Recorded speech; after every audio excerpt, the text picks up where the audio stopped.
Osnovna djelatnost je farmaceutska zdravstvena zaštita. Naš rad smo organizovali u 2 smjene, s tim što imamo i apoteku koja radi 24 časa i u ulici je Bratstva i jedinstva, a u planu je otvaranje još jedne apoteke koja će također raditi 24-časovno radno vrijeme.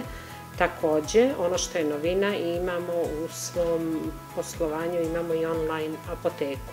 Pa što se tiče online apoteke, to još uvijek mislim da nije zaživjelo, ne da mislim, nego nije zaživjelo na pravi način, ali to je nešto što je sasvim izvjesno da će kroz vrijeme zaživjeti. Prvo, ovo je firma gdje je osnivač žena. Ja sam prije 30 godina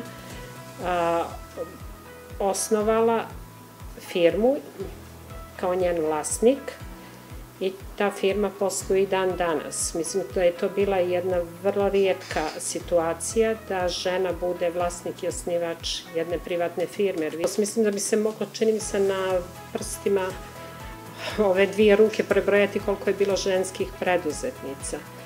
Pa sigurno da je bilo, ja sam bila tad mlad farmaceut i sigurno da je bilo nekih otpora od strane sredine. Što se tiče same firme, to već prerastao jedan porodičan biznis, zato što sam tu ljubav, entuzijazam, znanje koje sam stekla u ovom poslu prenijela i na mlađe generacije svojih srodnika, tako da u porodici imamo diplomirane farmaceute koji su i specijalizirali, doktorirali, koji su kao i svi mladi ljudi puni znanja, energije, elana, koju naravno žele da upotrijebe za razvoj firme. Svi smo bili u stresu, prvenstveno pacijenti, a onda i mi, jer se suočavamo sa nečim gdje čitav svijet ne zna do kraja o kakvom se virusu radi.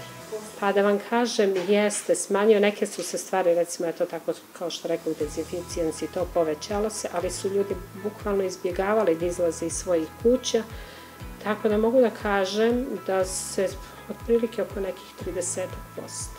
Definitivno elektronsko bankarstvo, a inače zahvalni smo NLB banci što su nas prepoznali i dali tu podršku da online apoteka bude medijski vidljiva i to će ići preko billboarda i u medijima.